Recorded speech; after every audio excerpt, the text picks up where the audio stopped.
I remember very early on, I came to you once maybe it was after the first person or the second person after me, and we had these incredible results. You know, here I'm, you know, with the team, with Dr. Porter, with Nancy Salzman, we're just ecstatic, and I came to you and I was sharing some of the things that happened.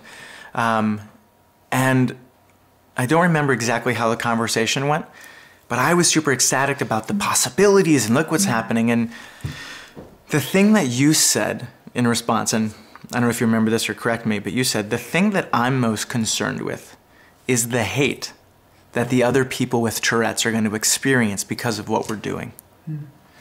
And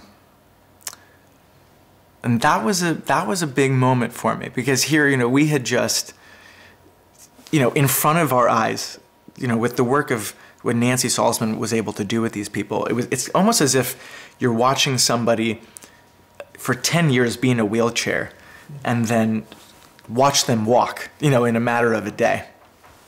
And so I'm going off that excitement. But that was what you responded to whatever I was sharing with you. And I want to know if you could elaborate on that whole thing. For me, understanding the nature of tools is a very important philosophical thing. And understanding the nature of power and the abuse of power and the wielding of power in a responsible manner. So here we find, and we do believe, we have a pretty sharp tool. Of course, maybe not, but let's take for a second, assume that we do. Assume that this tool is very sharp and very unique. The wielding of that tool is not to be taken lightly. It's not like, oh, I just discovered the sharpest knife in the world, I'm going to just run around waving it in the air. We do have in our curriculum something about the release of it. If you found the ultimate, what we call the replicator, which is this from Star Trek, you know. If you found a little box where you could replicate any item just by command, what would you do with it? If you had the blueprint for that, you had devised it in your garage, it worked perfectly. If you deploy that haphazardly, literally you could crash the economy of the world. You could do things that were awful. So really the ethical, moral question is, how do you deploy that wonderful tool? Even if you have good intent. Yeah. Matter of fact, the best of intent can often lead to disastrous results. And, you know, the last round table I did, I was talking about an example of the king in a kingdom. And the king wants to be a compassionate king, a humanitarian king, has a bunch of peasants that live on his land and work his land, and they give him a certain amount of, their crop as like a tax, but they live very prosperous lives in general. Well, one winter he notices that in the middle of the winter, many of them don't have the ability to store their crop, so they have hard times. Some of them die, they starve, things like that. They clearly have enough crops when they harvest the crops, but they just can't store them. So he doesn't want another winter to go by like that. It pains him to see these people, his subjects, so to speak, starving. So that spring he decides immediately, we must build a facility to store all the food for everyone. And I'm going to hire the people in my kingdom, and because they need money, I'm going to pay them more than they would in their normal job. I'll pay them 3 times the amount of their normal job, so everyone will have more money. I'll be a little poorer, doesn't matter, because the kingdom's going to be better, and we're going to build this great facility. So, you know, first thaw, he gets all of them, and they build this wonderful facility because harvest time in September is coming, and they want to be able to harvest all the food and store it. And it takes them all summer, and they build this beautiful facility. September comes around, and no one planted any crops. He hired the people away and didn't realize that there are other things that needed to be done. So he was disturbing his own ecosystem, well-intended, built something wonderfully, but in the interim, that winter was going to be a terrible winter because no one had any food. Those sort of misdirections of good intent can cause a lot of problems. So here you have let's assume for a second that we do have this sharp, unique tool that really works to transform the lives of people with Tourette's. And we have, in our particular organization, a few people that can wield that tool. So we can take care of a limited number of people. What happens when we start to release that tool and it becomes publicly known? You have all these people that are suffering from this syndrome, it's whatever it is, but the manifestation of it is this social problem. It brings much great prejudice, it brings at times violence, people get kicked off of buses, people get beaten up, all of this sort of a thing. And if the world believes that this could be cured just by talking to someone, they're going to say, oh, you have that Tourette's thing? Yeah, you're a liar. It's going to be worse. And then all the people with Tourette's who might be too scared to go into this methodology, or may have lived with Tourette's so long that the fear of not having Tourette's is more than the fear of keeping it.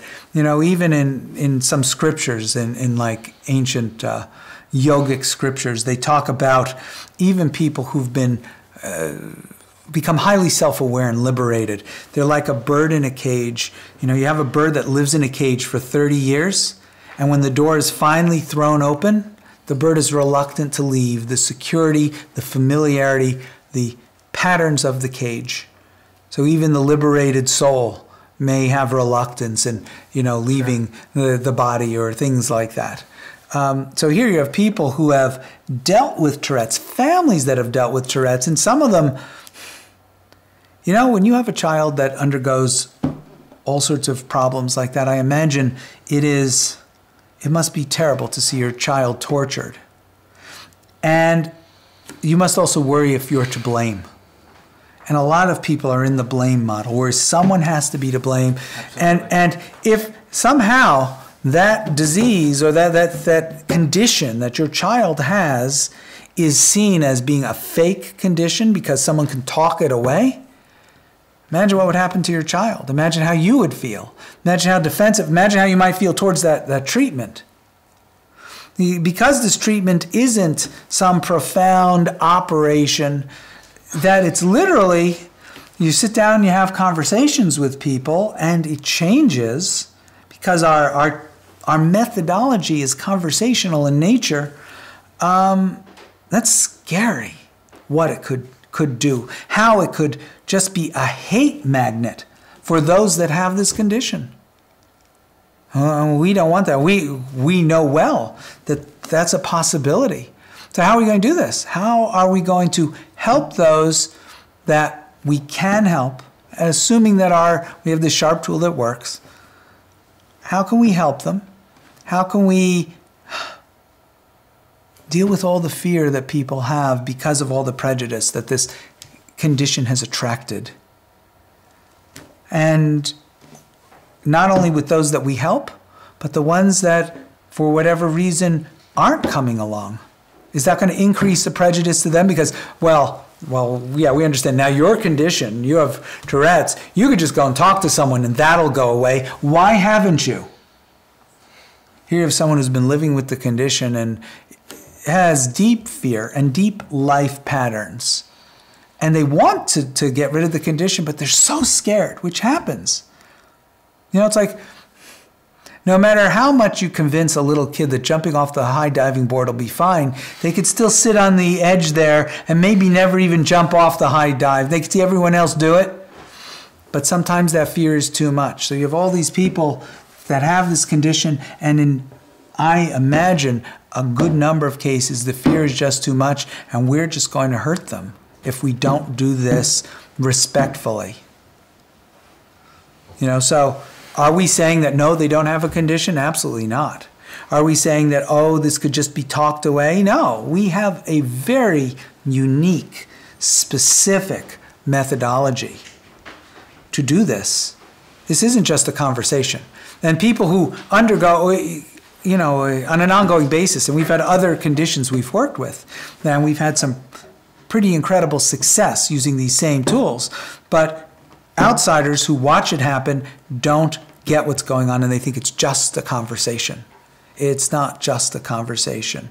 You know, we ask questions, but it's the questions that we ask. It's the methodology that allows us to formulate the questions that move things in a certain direction. And I used to say, you know, we don't tell people what to think. We give them tools how to think. But I like to talk about our courses as a course of questions. We ask good questions. And this prejudice is of real concern. I've had some prejudice in my life. I've met people who've had tremendous prejudice in their life, tremendous adversity, tremendous hate. With any innovation, there's so much fear in the world. Innovations do bring hate. I welcome skepticism. I'm very sad about hate. Yes. We are doing good, and there are effects. I just know that moment, I didn't know you that well before the Tourette's project started, but I had heard so many things about you. I had heard that you were very compassionate, you were a humanitarian, all these things. But I think it was in that moment it really came to life. And you know, even though we were, you know, this happened, and then it's like, oh my God, we could go save the world, which may or may, you know, may or may not be true. I know the feeling. That was the first thing that you said to me. Mm-hmm. So thank you for elaborating on that. Do you mind if I ask you a few more? I'll ask. Yeah, sure. Clearly, we've seen the effects on people with Tourette syndrome. Mm-hmm. One thing that when I was younger, I lived with Tourette's, and I was given the diagnosis. One psychiatrist at one point said, look, Tourette syndrome is the mother disorder.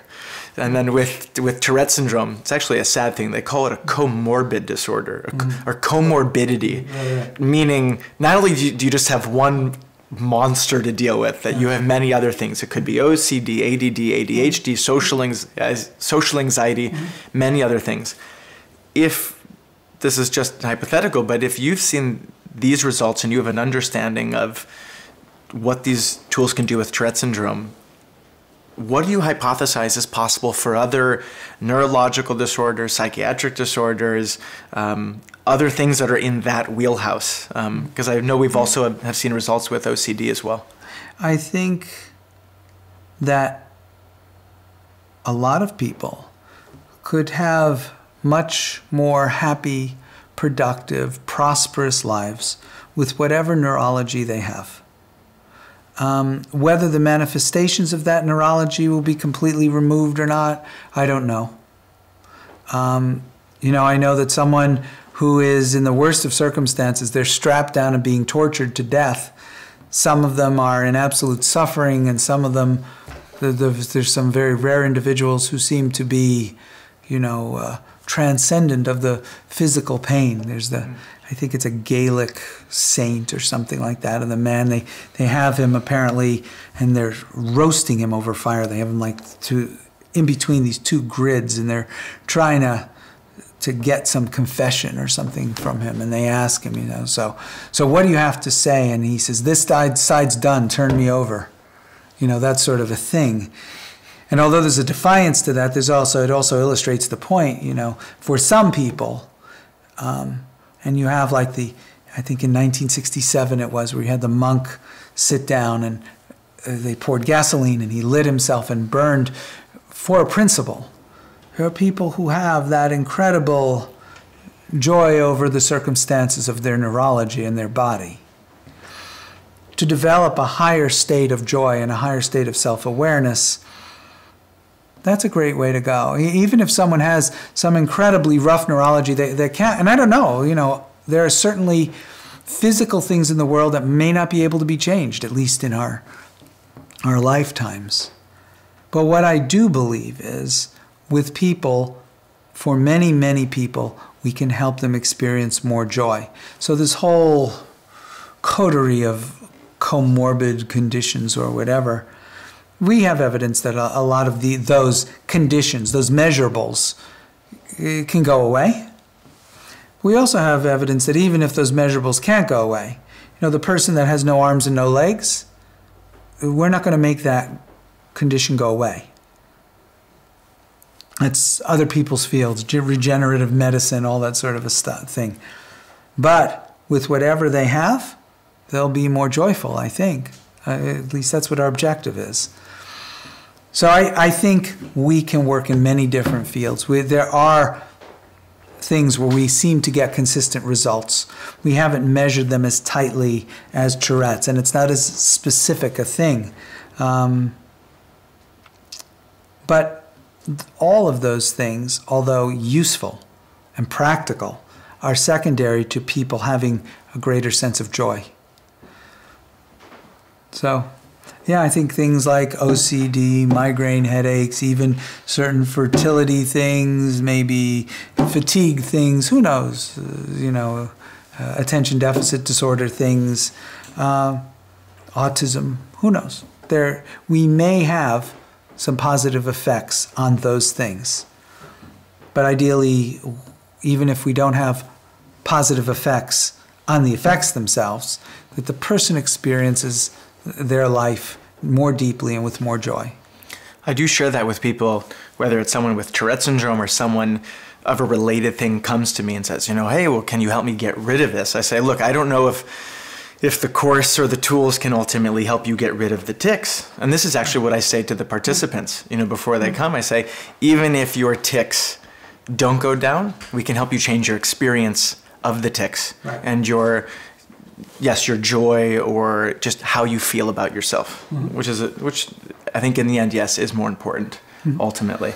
In the end, I know it's going to be trite, but I really believe it. I think in doing that, we leave the world a better place than before we do it. And whether, as an organization, we come or go, stay for a long time or we disappear, I like to think that our work, that we leave the world better than the way we find it, the way we come to it. So we want to touch people's lives in that way. And it's, we have our failures and we have our bad failures.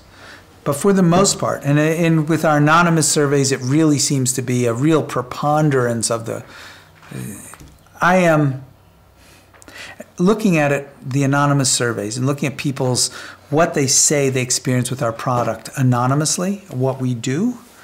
I'm overjoyed. It's better than I expected. I couldn't want it to be that good. And do we have people that don't like what we do? Absolutely. I would say it's about 1 out of 20, 1 out of 30 who really don't have a good experience with us. And we fail. A lot of times it has nothing to do with them. A lot of times we just screw up, fail, do something, and we try to be better. And those are the reports that we get that we value the most because they allow us to be self-critical and try to be better. But I also do believe no matter how good we think our product is, there'll always be people that it just won't be for, Not all people like vanilla. Not all people like vanilla or chocolate, So I think we're vanilla. I think we're strong vanilla, whatever that is. I don't know, or peanut butter maybe. So there will always be people who, no fault of theirs. Sometimes there's maybe their fault. Certainly a lot of times it's our fault that they don't like us. But then there are certainly times where there's just no fit. Both of us are really doing well. We just don't do well together. To help us with the critics, just in general, with the study or what might come of it, do you hope that we take it to, is the goal to take it to a trial or a university study, or we get a controlled study? Would that be something that you would hope for? It's interesting. I would ask in some ways what the purpose is. There's a certain degree of pressure to do a type of study now. And, once we get 10 cases done and a thorough analysis, which I've looked at a lot of things, and it's interesting. It may warrant a study, but my concern is what impact will that study have? And we have to figure out the best way to have the minimum negative impact on the Tourette's population that's already undergone enough prejudice, enough hardship. We don't want to add to that just because we have some sort of a success and we start to wave a banner. We want to do it mindfully, step by step, not rush into it, not be overzealous in order to have, bad effects on the other side. I believe that no matter what, we will sequentially continue to do what we do. And that those people who we can contact, who want to be helped and that sort of a thing, that we continue to do so and study it. Whether we go as far as to jump into a double-blind study with, X number of participants, yes, no, even some of those studies are hard. When you're doing you'd have to really, you can do it based on a type of demographic control group, but our type of work, it's harder to do a double-blind study. I mean, for example, you can take 100 people that go through our process and just 100 people, you'd say you take 200 people of Tourette's and you randomly assign them to control group, not control group. What does the control group do? Well, if you want to see if they're going to spontaneously turn around and not have Tourette's, maybe just have them live their normal lives.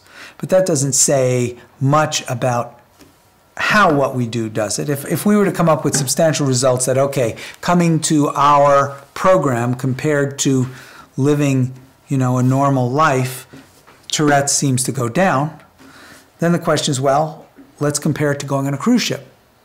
Because it's, well, they spending a certain amount of time, certain amount of effort, certain amount of money, et cetera, to whittle away, to figure out exactly why what we do works is a very long process. People don't understand this. You're talking decades to really, if you want to get down to the exact motions of what we do. Imagine just comparing us to therapy, right? And there's also moral and ethics. How do you make it double blind? How do you know if you're a therapist, if you're in a double blind study, it means you don't know if you're administering the thing or not. So how could you not know if you're doing rational inquiry or not? So we can't do a double-blind study that way. We have to do it other ways, And so there are all of these inherent difficulties in designing a study to illustrate very much specifically. I think if we took two groups, a control group that just left normal lives and a control group that went and did our thing, you would show that the group that went and did our thing would have better results. But that doesn't say that group could go and do anything, because the act of a person saying, something, I'm going to get up and do something about this, that might be enough. So there's all these confounding variables that are very difficult to deal with. So, there are a lot of issues with it. And while we're doing this game of verification or whatever, what's happening in the outside world to the rest of the people? What's happening, So I'm for going forward in a very mindful fashion. I'm for helping as many people as we can. If we were to help a whole bunch of people and, for the rest of our lives we were seen as, you actually didn't do anything, they would have done it anyway by themselves. What's important is that all those people don't have the Tourette's anymore, feel they have better lives. I believe our product is effective. I believe, at least from the people who go through it, the anonymous surveys illustrate, they believe, the people who go through it believe it's effective for them. I think we see a lot of measurables that change with our program. We, examine the big five psychologically. We have some incredible results over the big five psychologically with a number of our products, a number of our intensives that are exceedingly positive, with good large cohorts, with very strong results. Incredible things. So I believe we're doing good work. I believe we will continue. We've been studying it for 10 years. We will continue to study it, measuring it every way we can. And we will progress forward with Tourette's. I'm not sure how large we want to go, how quickly. There are very many people out there. There are a lot of people who are very good-intentioned individuals who either have Tourette's or are working within the Tourette's field that may inadvertently feel threatened by us. And it's not our intent. So it may be that we exercise a little bit less hubris in our belief in ourselves. and go forth. I know I have failed there. Just because... Well, see, when you get excited about something. Yes.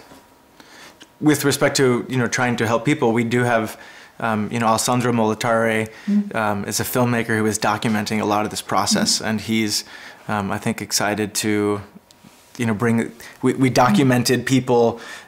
He went and filmed their lives before they came and worked with us, so he got an experience of what their life was with Tourette's. Then the participants came to Albany. We filmed them working with Nancy Salzman and the team, and then they went back into their life, basically having overcome Tourette's, and then he filmed them. And hopefully, over the next year, that documentary will be coming out.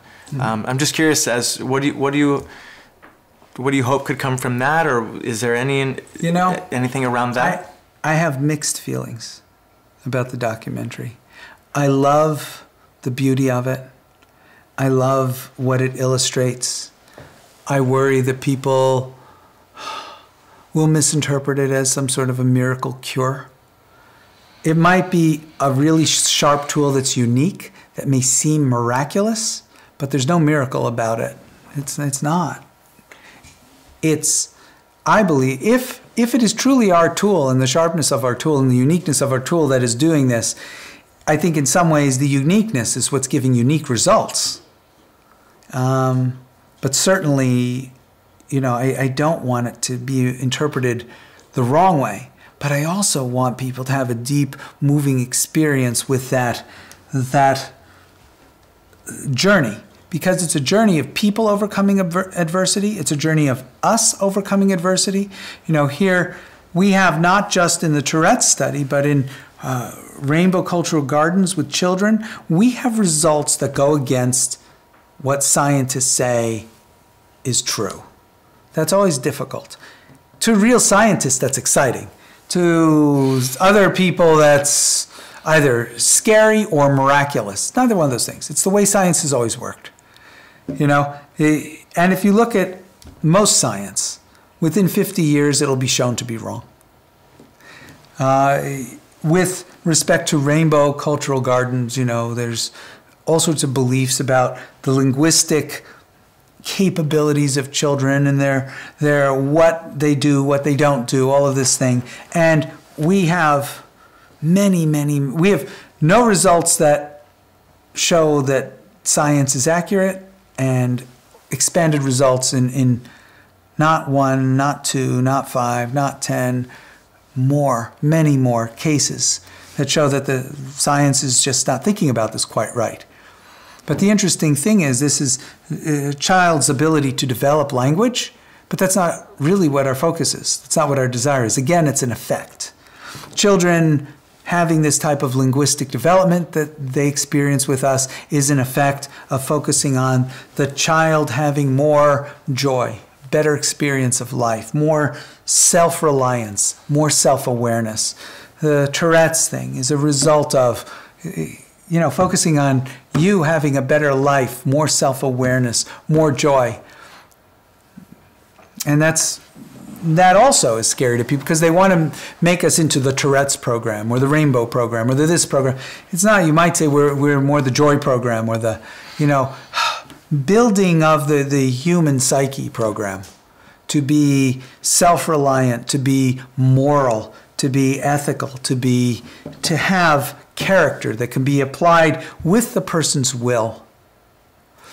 Unfortunately, for many people, when someone comes into a program and develops self-reliance, a lot of the dependencies are shifted, and that's scary to people who don't know what it is. It'll be scary to people to see, someone with Tourette's can go in and after a few hours, they don't have Tourette's. There are all these people with Tourette's. Why don't they do it? Why aren't you doing it? Every person with Tourette's, it's almost an affront to them. If you've lived with Tourette's for 20, 30 years, and you hear, and maybe gone through deep brain stimulation and have been on drugs all these times, and we have all the people who are in the Tourette study, the drugs, they're not on drugs anymore, all of this sort of a thing. And suddenly you hear, all this time, all this stuff that I went through, you mean there was just some program where I could have had a conversation with someone for 4 hours and it'd all be gone? That's very disaffirming.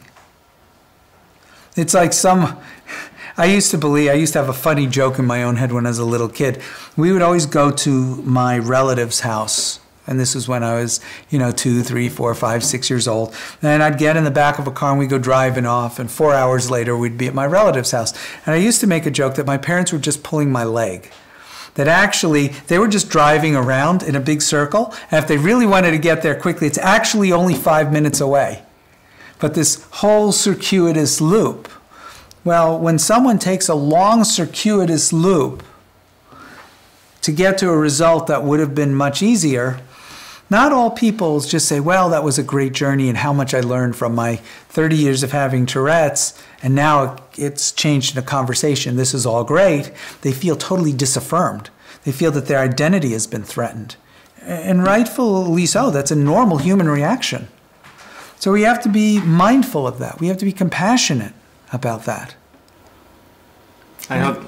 Yeah, go. That was my experience when we first were looking for the candidates. Mm-hmm. And I think it was years ago now, but I posted on Facebook, hey, look, I overcame Tourette syndrome. I dealt with it for 20 years. We're looking for someone to be in the study. There's a grant for it. And the reaction was really negative at first, from a lot of people in the Tourette's community. And I think I didn't have that understanding then. It's scary, to find something that you've toiled and suffered tremendously all your life with. It could have been removed, seemingly could have been removed even if there's a possibility it could have been removed in a few-hour conversation. That's rough. May I ask you about, you mentioned about like being labeled a Tourette program or something like that, but more, it's a question about labeling with children. Mm-hmm.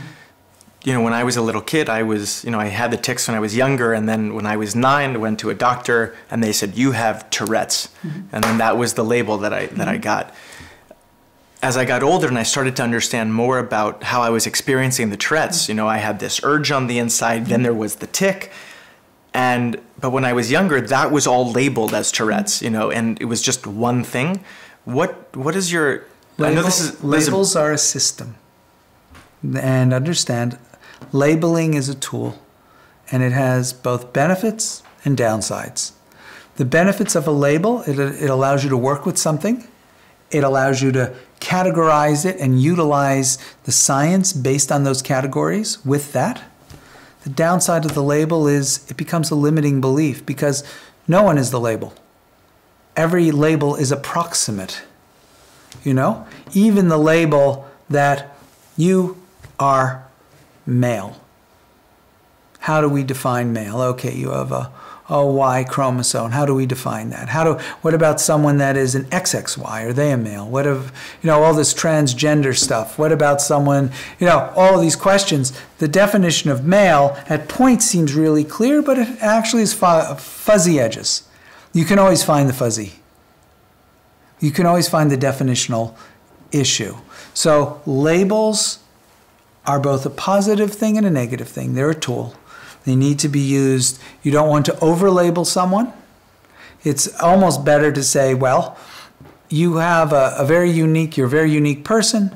You have a constellation that at current point seems to be more like this. We would label it this. This label may or may not apply in the future. But then to most people, that's too nebulous anyway. And that may even be, how is the exact way you should label labels? That's the same problem. It's self-referential. So we have to accept the good with the bad. Probably that label, maybe it was more bad than good for you, but for some people it's more good than bad. Maybe it was both for you. I don't know. It certainly has helped 6 other people or whatever that have come out after you because we've looked for people labeled with Tourette's. Sure. And we were able to improve their life. So your label, which helped us understand the label, and the label that was affixed to all of them allowed us to identify them to help them with their lives. Were you your Tourette syndrome? No. You had things that are best identified as what is called Tourette syndrome. Is it exactly Tourette syndrome? What is exactly Tourette syndrome? Every person who has Tourette syndrome has a different version of Tourette syndrome. Well, it's funny you say that. I I have a belief that sort of, now that I've had this sort of transformation, that we all have Tourette's in a sense. If you look at, my definition of Tourette's is there's an uncomfortable feeling in my body. I call that the itch. And then I ticked, and that was the equivalent to a scratch. So I was scratching my itch all the time. When I was younger, it seemed to be completely involuntary. And then as I grew older, it seemed that I had more voluntary control over the tick. In my opinion, though, if you look sort of at the general public, we all have different uncomfortable feelings and cover it, whether it be cigarettes or sex or talking could even be it. Or rolling over in bed. Or rolling over in bed, whatever it might be. But when someone goes to the refrigerator to cover a bad feeling, we don't call that a medical condition. In the same way of somebody barking like a dog or ticking the N-word. I'm just curious of your thoughts on we all have Tourette's. Well, you know, I certainly have my idiosyncrasies, and I actually worked hard to develop, to allow free expression. I believe that, you know, I have different parts of my brain, different associations with my brain. There are times when I see one type of thing better. Others, you know, if I'm playing music, there are other sort of things that I process, it appears. Maybe all my own story, but I've developed quite a vivid story and repertoire to be able to solve problems. And I do different things. Some of them involve at times singing, shouting, yelling. I have a whole bunch. I always make up words, sounds. You know, if you were to watch me solve a problem, if you could get in those private moments, forget private moments, even if you were to walk around with me, you know, in places where I live or whatever, I do weird things. I make weird noises. I call people all sorts of things. I call myself all sorts of things. I call actions sounds. You know, I'll hear a sound. I'll respond to the sound as I'm working out things in my mind. I go into certain states where I intentionally allow for that to flow. You might call it an impressionistic state. You know, people who either do impressionistic painting, sculpture, auto writing, whatever they call it, if you surrender to whatever you're feeling within your body and your emotions and what you might call your psyche or soul, all sorts of interesting things come out. And I believe that that is a valid process for me to help me solve problems, to help me understand things. You know, do I do it all the time? Do I do all sorts of subconscious tics? I do. I certainly do. Do I walk strangely? I walk very strangely. You know, many, many things that I do.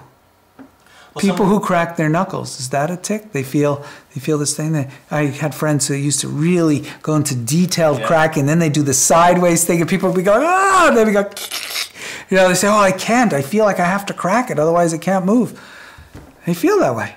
So what's your, this maybe would have been a good question for the very beginning of what's your definition of Tourette's then, from what you understand? My definition of Tourette's is right now, it's defined by the Tourette's community as something, and I accept that definition. If I am working with someone that has tics, I believe same thing with Nancy Salzman. Normally our main objective wouldn't be to remove the tics, but if it is, we're still working with them as they exist, whether they are a Tourette's person, a knuckle cracker, a smoker, obsessive compulsive disorder, migraine headache, gosh, I don't feel well when I smell, you know, ginger snaps, whatever that stimulus response is, you know.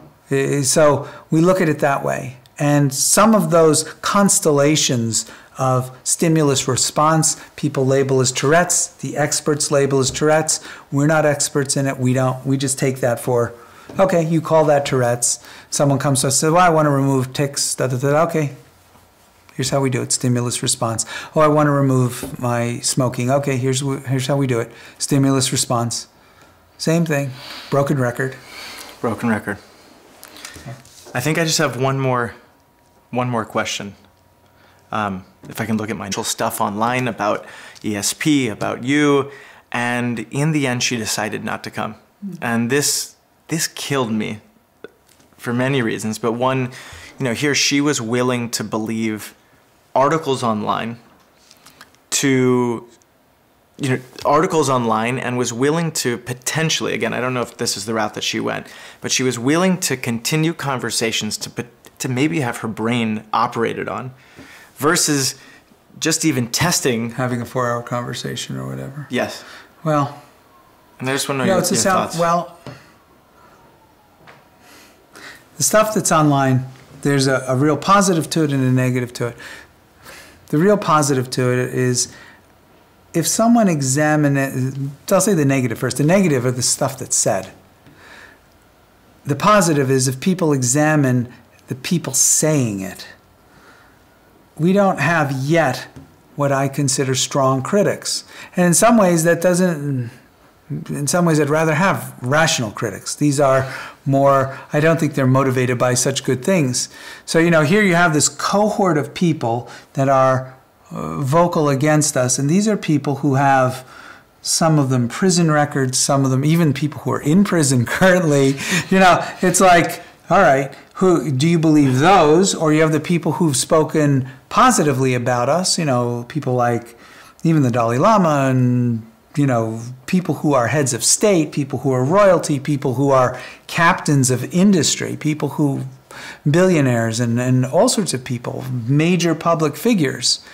And to hold what a small group of really people who don't have good, when you talk about credentials, these are people who have criminal type credentials, and not and worry about that compared to the other things, and actually make a decision where you choose to go with what the criminals say compared to what the positives are. That's sad. It is a statement. In our world, the negative news travels much faster and is much more stinging than the positive news. You know, even if the negative news is a lie. So the bad thing is that, what is said and how we suffer from it. The good thing is I do believe that a rational person, or a person that examines deeply, will find that these things are mainly baseless, and the things that are true are not particularly bad. You know, you can take anything that's true and spin it into something that's horrendous.